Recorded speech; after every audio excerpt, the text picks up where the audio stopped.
वालेकुम। आज का जो हमारा टॉपिक है वो ये है कि जो रीसेंट सेल टैक्स रिटर्न के अंदर एफपीआर ने जो चेंजेस की थी मार्च के महीने में, उसके अंदर जो करंट सेल रिटर्न फाइल्स हो रही हैं उसके अंदर डिस्ट्रीब्यूटर्स को, रिटेलर को, मैन्युफैक्चरर को, सारों के ऑलमोस्ट मसाइल आना शुरू हो गए हैं। और वो तकरीबन अभी भी उनकी रिटर्न ब्लॉक पड़ी हुई हैं और वो रिटर्न फाइल नहीं हुई। कुछ मैं थोड़ा सा आपको एक्सप्लेन कर देता हूँ। वो चेंजेस इस तरह थी कि एसओ 350 2024 7 मार्च 2024 को आया था। इसके अंदर उन्होंने सेल टैक्स रिटर्न के प्रोसीजर के अंदर कुछ चेंजेस कर दी थी। वो चेंजेस इस तरह कर दी थी कि पहले अगर एक सप्लायर, एक कोई भी मैन्युफैक्चरर, सप्लायर, फिर डिस्ट्रीब्यूटर, रिटेलर रिटर्न फाइल करता था, तो वो जो उसने इनवॉइसेस इशू की हुई थी उसको आउटपुट टैक्स डिक्लेयर करता था।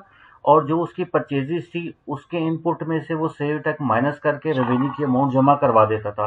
उसके ऊपर कोई रिस्ट्रिक्शन नहीं थी कि उसने जो परचेज इनवॉइसेस की हुई हैं, तो उस परचेज इनवॉइसेस के ऊपर सेल टैक्स जो आपका परचेजर है उसने सेलर ने डिक्लेयर किया है कि नहीं किया, वो उसकी जिम्मेदारी नहीं होती थी। वो जस्ट उन परचेज इनवॉइसेस का इनपुट उठाता था। इनपुट उठा के जो उसने चीजें सेल की हुई थी उसको वो डिक्लेयर करता था और रिटर्न फाइल कर देता था।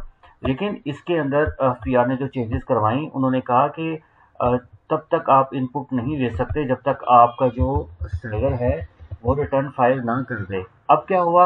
अभी एक तो चेन बन गई। अब चेन इस तरह बन गई कि आपने जब अपनी सेल टैक्स रिटर्न डिक्लेयर की, आपने जो चीजें परचेज की थी, परचेज तो जो चीजें परचेज की उसके अगेंस्ट सेल टैक्स डिक्लेयर नहीं हुआ था। आपने जब उसको कॉल की, उसने कहा कि मैंने तो रिटर्न अपनी फाइल की हुई है, लेकिन मैंने जिससे चीजें परचेज की थी, जो मेरा सेलर था उसने अभी तक रिटर्न डिक्लेयर नहीं की। तो इस तरह करके ऑलमोस्ट हर बंदा इंटरलिंक हो गया और सारों की रिटर्न ब्लॉक हो गई। अब उसका क्या हुआ कि जितने भी सप्लायर थे, डिस्ट्रीब्यूटर थे, उनकी रिटर्न टाइमली जमा नहीं हुई। जमा ना होने की वजह से क्या हुआ कि उनकी वो सेल टैक्स में इनएक्टिव चले गए। जब सेल टैक्स में आप इनएक्टिव चले जाते हैं तो आपका स्टेटस इनएक्टिव आता है। तो ऑफ कोर्स कि आपको नेक्स्ट, आपको जो आप चीजें परचेज करेंगे, चीजें, तो जब आपको कोई चीज सेल कर रहा होगा तो वो आपका स्टेटस इनएक्टिव टैक्स पे में जब चेक करेगा तो आप इनएक्टिव आएंगे, तो वो आप पे 4 tax further sale tax charge कर देगा। जाहिर बात है आपके सेल टैक्स पे फर्दर सेल टैक्स चार्ज हो गया। इस तरह करके आपके बिजली के बिलों के ऊपर या कुछ और है उसके ऊपर आपका 4% सेल टैक्स जो है वो एडिशनल चार्ज होना शुरू हो गया। इसी तरह जब आपको कोई सेल टैक्स उसकी परचेज के अगेंस्ट कोई पेमेंट करेगा तो उसके ऊपर भी वो आपका सेल टैक्स विथहोल्ड कर देगा। तो इसका क्या हुआ कि तमाम यूनियन जो थी इनकी एसोसिएशन, इन्होंने ये एक पटिशन फाइल की थी लाहौर, क्या नाम है, लाहौर हाई कोर्ट में। तो उन्होंने ये कहा था कि जो एफबीआर का ये जो ऑर्डर है, new sale return order FBR to be previous return हमारी एक्सेप्ट कर दे और ये ऑर्डर को बिल्कुल मनसूख किया जाए।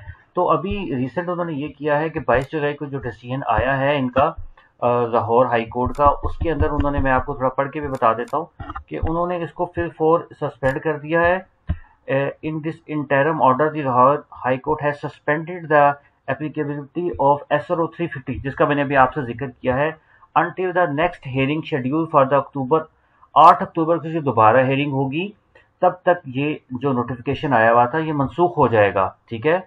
और कोर्ट ने फिर फर्दर इंस्ट्रक्ट किया एफबीआर को कि accept all sales return of the agri agri petitioner according to the previous rule, ताकि उनको जो लॉस हो रहा है वो तो ना हो, उनकी रिटर्न इन टाइम फाइल हो जाए, thus providing that temporary relief to the affected taxpayer, ताकि उनको ये इनको ये रिलीफ दे दिया जाए। और जब ये आपका जो एसआरओ 350 खत्म हो गया है तो अब जो रिटर्न है वो नॉर्मल कोर्स के अंदर फाइल होंगी, जब तक इसका फर्दर डिसीजन नहीं आ जाता। अब 8 अक्टूबर को नेक्स्ट हेयरिंग होनी है, लेकिन उसके बाद क्या होगा? अभी जितने लोगों की, जितने डिस्ट्रीब्यूटर, फर्म, मैन्युफैक्चर की रिटर्न अगर अभी तक फाइल नहीं है तो वो अपनी रिटर्न इजीली आप फाइल, जो आईआरएस के ऊपर एक एरर आ रहा था वो उसको इग्नोर करें, अपनी रिटर्न फाइल करें।